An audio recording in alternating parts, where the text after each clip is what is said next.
Ini yang kalian minta-minta kan? Bor dari brand Tekiro. Brand yang biasanya ngeluarkan hand tools, sekarang ngeluarin power tools. Ini dia, sudah saya datangkan ke workshopnya Nunas.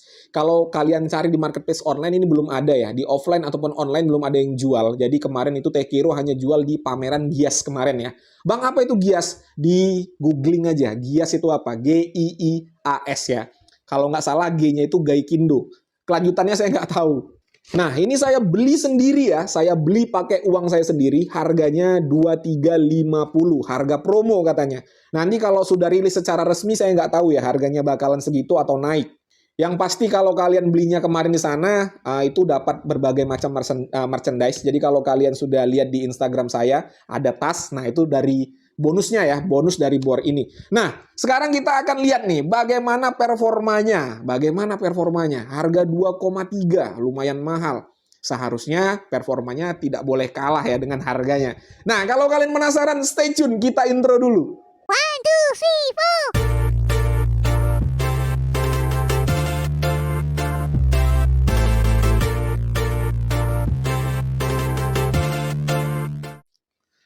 Halo, assalamualaikum. Jumpa lagi dengan saya Putra. Langsung saja ya kita unboxing. Kita lihat apa saja yang kita dapatkan pada paket pembelian.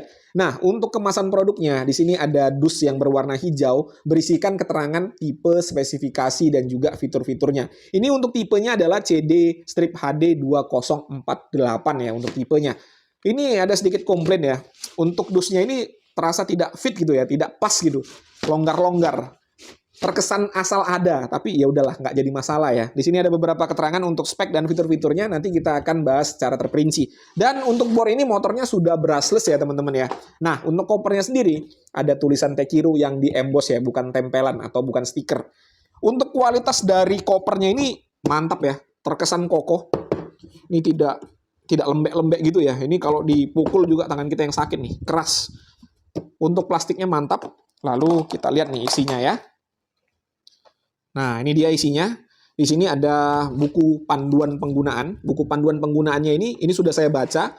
Ada bahasa Indonesianya juga. Jadi kalian baca-baca supaya kalian tidak salah cara menggunakannya. Karena kalau tidak digunakan sesuai dengan spek yang tertulis di sini, maka garansinya tidak akan bisa diklaim kalau ada terjadi kerusakan. Dan untuk garansinya sendiri dari Tekiro ini 1 tahun ya. Untuk saya ini sudah terdaftar secara online garansinya. Tapi kalau kalian nanti belinya di toko offline atau belinya di marketplace online, kartu garansinya ini jangan hilang ya, jangan hilang. Kalau mau klaim garansi tidak ada kartu garansi akan susah nantinya. Nah, di sini kita dapat klip ya, ada klipnya ini, klip. Lalu ada baterai 4Ah, ada 2 ya, yang satunya terpasang di unit bornya, dapat docking charger. Terakhir, unit bor dengan baterai yang sudah terpasang. Nah, udah kosong ya, sudah tidak ada apa-apa lagi pada boxnya. Ini dia untuk bentuknya ya. Bentuknya sangar ya. Kalau dari warnanya ini mirip-mirip dengan Festool ya, mirip-mirip dengan Festool, tapi kalau dari bentuk sih saya rasa lebih gahar ini daripada Festool dari bentuknya. Untuk build quality-nya, kita bahas satu persatu. Yang pertama, baterai. Ini untuk baterainya, housingnya, mantep sih. Terkesan kokoh ya. Ini plastik ya untuk housingnya. Dan di bawahnya ini ada bumper karet, teman-teman. Ini karet ya. Nih, karet nih. Jadi kalau kalian tekan-tekan, lembut. Ya, harusnya seperti inilah kalau baterai 4Ah ya. Jadi kalau jatuh itu tidak langsung merusak bodinya. Karena ini kan lumayan berat ya, teman-teman ya. Untuk kualitas dari material bahannya sendiri, saya katakan ini oke ya. Oke sih. Tapi kalau kalian bandingkan dengan di World ya beda lah, beda ya, beda kelas ya teman-teman ya. Ini kalau saya rasa sama dengan DCA, DCK sama, material bahannya seperti ini nih. Untuk tingkat finishingnya juga rapih, tapi ini mirip dengan baterai dari bor Ghibli ya. Mirip ya. Kalau dikatakan sama, saya rasa tidak, beda. Slotnya beda, tapi mirip. Dan di sini nih ada indikator baterainya, seperti bor Ghibli juga di samping. Selanjutnya untuk docking charger. Ini juga bobotnya lumayan ya. Lumayan terasa bobotnya. Jadi terkesan rigid ya, terkesan rigid dan kokoh. Untuk tingkat finishingnya juga rapi, material bahan plastiknya kurang lebih sama dengan housing dari baterainya ya. Di sini ada keterangannya juga. Untuk kabelnya standar. Selanjutnya unit bornya. Ini dia nih. Ini dia nih ya, gahar ya. Bentuknya tuh laki banget. Bentuknya laki banget ya. Warna hijaunya juga gonjreng ya. Dipadukan dengan warna hitam. jadi makin cakep. Ini hanya preferensi saya ya. Kalau kalian nggak suka ya itu hak kalian. Kalau saya sih oke dengan desainnya. Nah, kita bahas satu persatu. Untuk caknya sudah logam ya, sudah besi untuk caknya. Lalu untuk gearboxnya ini, rumah gearboxnya juga logam, aluminium yang di finishing dengan cat. Lalu untuk bodinya, ini material bahannya adalah plastik ya. Kurang rapi ya kalau menurut saya ya. Masih ada plastik yang lebar-lebar di sini, tapi tidak ada yang renggang-renggang. Oh, ini ada bumper karetnya lagi teman-teman. Ini bumper karet ya, bukan plastik ya. Nih, kalau kita tekan seperti ini, nah ada bumper karetnya lagi nih, mantap ya. Perlindungannya ekstra. Di belakang juga nih bumper karet. Nih ya, bumper karet. Ini juga karet di sini. Wah, di sampai sini nih karetnya nih. Mantap. Perlindungannya ekstra ya. Untuk material bahan plastiknya ini juga oke ya. Menurut saya sih oke.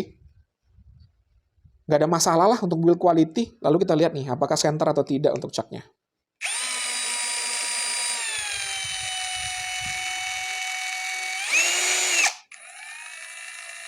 Agak geol ya teman-teman ya. Ya, kelihatan ya. Agak sedikit geol. Apakah karena fitur hammer? Kita coba nih pindahkan fiturnya ya. Ya, sama. Agak geol ya. Nih, kalian lihat aja sendiri ya.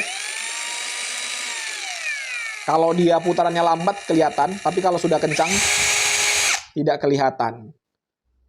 Kita akan coba nanti ya, apakah bermasalah pada saat kita gunakan atau tidak. Lalu untuk torsi selektor, nggak ada masalah. Mode selektor juga nggak ada masalah. Untuk perpindahan percepatan, tidak ada masalah. Reversible, tidak ada masalah juga. Untuk triggernya responsif ya. Mantap. Untuk build quality saya rasa ya masalah hanya pada caknya tadi agak sedikit geol. Tapi nanti kita akan coba untuk performanya apakah bisa digunakan atau memang mengganggu. Nanti kita akan lihat di uji performa. Selanjutnya untuk fitur cak sudah penguncian satu tangan ya, sudah menggunakan penguncian satu tangan. Lalu ada torsi selektor di sini dari nomor 1 sampai dengan nomor 21. Ada mode selektor, ada 3 mode, hammer impact, ada untuk mode menyekrup dan ada untuk mengebor biasa. Lalu untuk kecepatannya ada 2. Nah, ini ada detail-detail yang menurut saya sih oke ya di sini ya. Nih ya, ada 2, lalu ada tanda bornya ya oke lah. Jadi terlihat lebih mantap gitu ya. Ini juga ada 2 kecepatan ya, 1 dan 2. Lalu berikutnya ada forward and reverse, putaran kanan, putaran kiri, dan apabila posisinya di tengah, dia akan mengunci triggernya. Lalu ada variable speed pada trigger. Semakin dalam kita menekan, maka kecepatannya akan semakin kencang. Ada LED light yang sudah LED shutdown, jadi tidak langsung mati apabila kita lepas trigger. Dan terakhir ada indikator baterai pada baterainya. Untuk fitur ini lengkap ya, semuanya ada. Fitur-fitur esensial semuanya ada pada bor ini. Untuk spesifikasinya langsung saja kita uji menggunakan alat ukur yang saya miliki. Untuk uji spesifikasi langsung saja ya, kita akan lihat berapa arus yang dihasilkan oleh chargeran. Kalau tertulis di sini sih 65 watt ya maksimalnya ya. 65 watt. Kita akan langsung lihat standby-nya di 0,4. Sudah menyala berwarna merah. 80 watt ya, jadi melebihi spek tertulis nih. 80 watt, mantap ya. Baterainya 4Ah, pas memang kalau diisi dengan chargeran yang cepat seperti ini. Kita singkirkan dulu, kita akan bongkar untuk isi baterainya itu bagaimana. Oke, untuk baterainya ini sudah saya bongkar. Untuk modulnya seperti ini ya. Nih modulnya, kalian lihat aja sendiri ya. Ini nyambung ke indikator baterai di sini nih. Dan untuk baterainya sendiri, real ya, 4Ah. Nih ya, 2Ah dirangkai seperti ini. Jadi dikali 2 ya, 4Ah jadinya. Ada sensor panasnya juga. Mantap.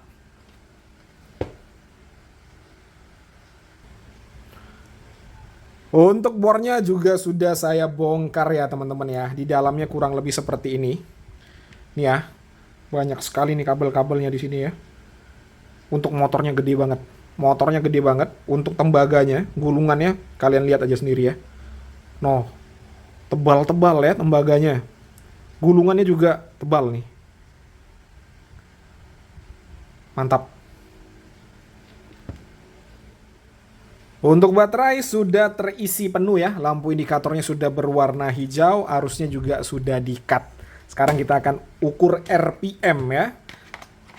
Kecepatan nomor 1 terlebih dahulu, modenya mode drilling.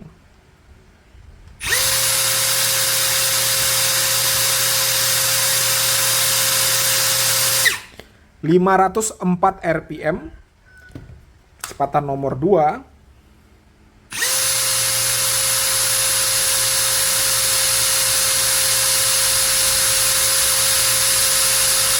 Kenceng ya. 1933.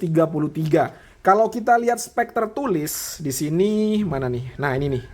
Untuk spek tertulisnya sendiri, untuk kecepatan nomor 1 itu di angka 500 RPM dan kecepatan nomor 2 di angka 2000 RPM. Jadi sudah ya kita bilanglah sesuai ya, hanya beda dikit saja. Dan untuk pukulannya ya, impact rate-nya itu di maksimalnya 30.000 BPM. Dan untuk torsi maksimal yang dituliskan pada speknya adalah 60 Nm. Kemarin juga ada yang minta ke saya, Bang, tolong dong kalau review bor kecepatan yang paling rendahnya juga di review. Oke, nggak apa-apa, kita coba ya ini ya. Agak susah memang, karena untuk menyocokkan tangan di trigger itu agak lumayan susah ya teman-teman ya. Itu kenapa saya jarang untuk mereview kecepatan paling lambat. Nah, ini kecepatan paling lambatnya nih.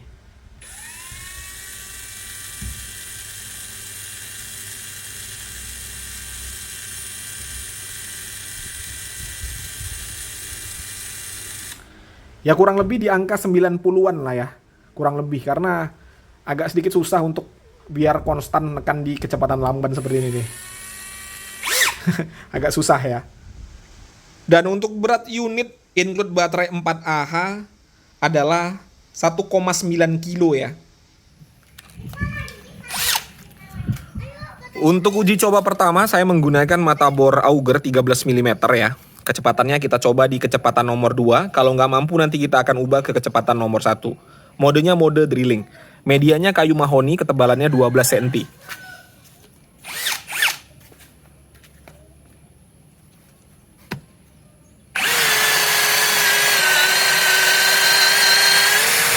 Wow. Oh, tenaganya gila ya. Gila.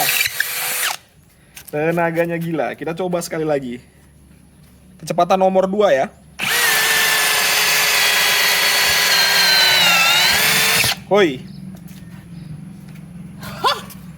Gila, 13 mm dengan sangat mudah bisa masuk. Kita coba menggunakan 19 mm, kecepatannya tetap nomor 2 ya. Kita coba nih. Tapi saya yakin nggak mampu. Nggak apa-apa, kita coba aja.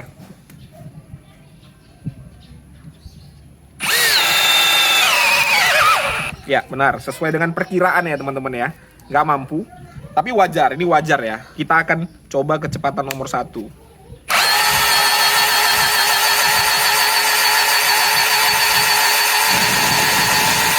Oke. Kecepatan nomor 1. Jos. Nggak ada masalah ya. Selanjutnya kita coba 25 mm ya. Kecepatannya nomor 1, modenya mode drilling.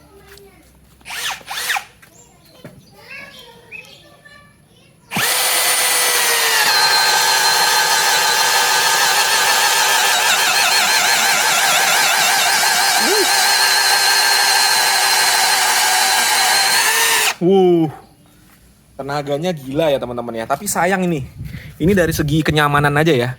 Tidak diberikan handle tambahan pada paket pembelian. Ini tenaganya besar ya. Jadi sangat berbahaya kalau tidak ada handle tambahan. Tangan kita itu bisa terkilir kalau menggunakan full power dari bor ini ya. Tadi saya rasakan ya, pada saat saya menahan handle-nya ini cukup kewalahan ya, karena tenaganya besar. Jadi kalau ada handle tambahan akan lebih safety lagi. Selanjutnya kita akan mengebor besi, ketebalannya ini 1 cm ya, menggunakan mata bor besi ukuran 4 mm. Saya langsung gunakan kecepatan nomor 2 aja biar lebih cepat ya. Seharusnya gunakan kecepatan nomor 1 biar tidak cepat tumpul ya mata bornya.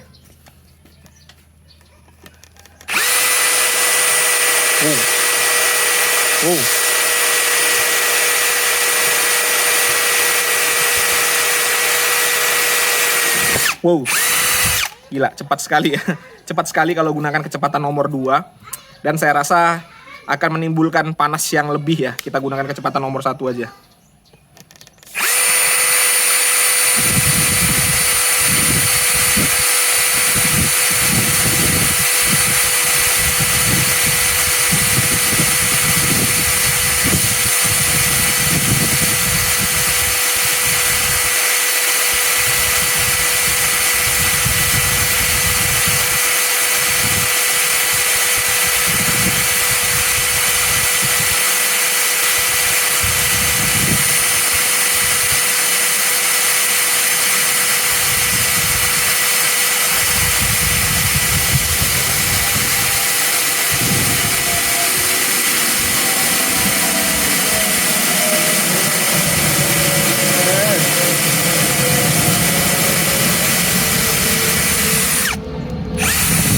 Ya, itu ya, kalau gunakan kecepatan nomor 1 memang agak lebih lama, tapi matabornya bisa lebih awet. Kalau kecepatan nomor 2 memang lebih cepat, tapi ya boros matabor ya. Karena semakin panas maka akan semakin cepat aus untuk logam. Terakhir kita akan uji di media konblok atau paving block. Kita menggunakan matabor masonry atau matabor beton ukuran 10 mm. Kita lihat bagaimana performanya.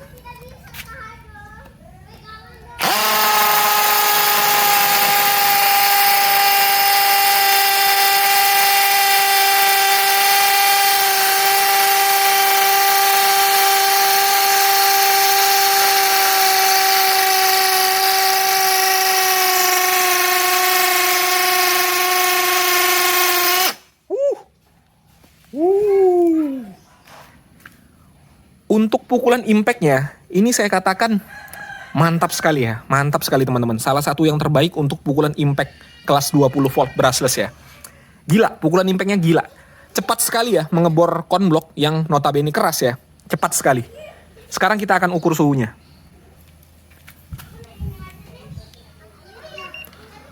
...45 derajat. Pada gearbox 36 derajat. Pada baterainya 32 derajat. Untuk suhunya juga tergolong normal. Oke, itu tadi ya teman-teman ya. Sudah disaksikan bersama-sama bagaimana saya mengulas bor dari Tekiro. Kurang lebih seperti yang kalian saksikan. Berikutnya saya akan menceritakan pengalaman saya menggunakannya tadi. Jadi ini murni opini pribadi. Kalau kalian punya pandangan atau pendapat yang berbeda, tidak jadi masalah. Dituliskan saja pada kolom komentar. Oke, pada intinya bor ini adalah bor yang bagus ya. Bor yang mantap. Setelah saya gunakan tadi, saya berkesimpulan ini adalah bor yang bagus. Fiturnya ini lengkap. Fiturnya lengkap, lalu untuk daya tahan baterainya juga oke menurut saya. Untuk pengisian baterai 4Ah lumayan cepat juga ya. Chargerannya ini lumayan cepat. Dari 0 sampai dengan 100% hanya membutuhkan waktu 1,5 jam. Jadi lumayan cepat. Dan untuk performanya, nah ini nih yang membuat saya mengatakannya ini adalah bor bagus. Asli, tenaganya ini gahar ya, torsinya gede banget. Untuk pukulan impact-nya, ini menurut saya adalah salah satu yang terbaik dari semua bor yang pernah saya uji. Bor sekelas ya, yang menggunakan motor brushless dan juga yang menggunakan baterai 20 volt. Ini salah satu yang terbaik. Memang ada beberapa catatan seperti caknya yang agak geol tadi, tetapi pada saat uji performa, pada saat saya gunakan tadi, tidak ada kendala ya, lancar-lancar aja. Satu lagi catatan, ini kan torsinya gede, tapi dengan tenaga sebesar ini tidak diberikan handle tambahan ya, tidak diberikan handle tambahan. Menurut saya sih kurang safety. Kalau ada handle tambahan, titik tumpu tangan itu tidak hanya pada satu tangan ya, jadi tenaga kita itu tidak hanya tertumpu pada satu tangan. Lebih aman kalau memang benar-benar tenaganya digeber. Kalau kita benar-benar geber tenaganya, titik tumpu kita hanya pada satu tangan, kita tidak siap, tangan kita bisa terkilir. Jadi kalau ada handle tambahan, ya lebih aman ya, karena titik tumpu tenaganya itu ada pada kedua tangan kita. Lalu pertanyaannya, Bang, apakah dengan harga 2,3 juta bor ini layak untuk dibeli? Nah, ini terus terang saya juga agak bingung ya untuk menjawabnya ya teman-teman ya. Ya ini bor bagus ya, bor bagus, bor ini mantap lah secara performa, secara build quality mantap. Tapi apakah dengan harga 2,3 juta layak untuk dibeli? Oke, saya kasih testimoni aja lah ya ini ya, agak sedikit panjang mungkin ini ya. Saya nggak bisa menyatakannya ini layak atau tidak. Kalian simpulkan aja sendiri ya. Dengan harga segini ya, dengan harga segini, Ada brand-brand besar yang lebih dulu muncul dengan kualitas yang sudah terjamin dan ekosistem baterai yang lebih jelas. Sedangkan Tekiro, nah ini sedangkan Tekiro nih ya, baru perdana mengeluarkan lini power tool cordless. Ekosistemnya juga belum jelas. Saya katakan belum jelas ya, bukan tidak jelas. Karena nggak tahu nih, ke depannya Tekiro akan mengeluarkan produk apa lagi. Langsung patok harga yang bisa dikatakan sama dengan yang sudah lebih dulu settle, yang sudah lebih dulu ada. Menurut saya sih Tekiro lumayan berani ya. Dengan harga yang sama, dengan brand yang sudah settle dan terbukti memiliki produk yang berkualitas, sebagai konsumen ya, pastinya kita akan memilih yang sudah punya reputasi. Ya, psikologisnya kan seperti itu ya. Walaupun Tekiro sudah punya Ryu, tapi tetap aja beda brand ya. Ryu, Tekiro tetap aja beda brand. Walaupun Ryu by Tekiro, tapi menurut saya sih tetap beda. Jadi, PR Tekiro nih ya, menurut saya adalah bagaimana cara meyakinkan konsumen bahwasanya bor ini layak dibeli dengan harga 2,3 juta. Bahkan katanya harganya akan naik nanti setelah rilis di toko-toko ya. Pada saat di Gias kemarin itu salah satu salesnya mengatakan bahwasanya ini harga promo 2,3 juta. Kalau sudah masuk ke toko-toko atau marketplace online harganya akan naik. Nah, bagaimana nih cara Tekiro meyakinkan konsumennya bahwasanya bor ini layak nih untuk dibeli dengan harga yang bisa dikatakan lumayan. Oke, kalau ada pertanyaan lagi seputar bor ini, silakan ya diramaikan aja kolom komentarnya. Saya Putra, Assalamualaikum warahmatullahi wabarakatuh.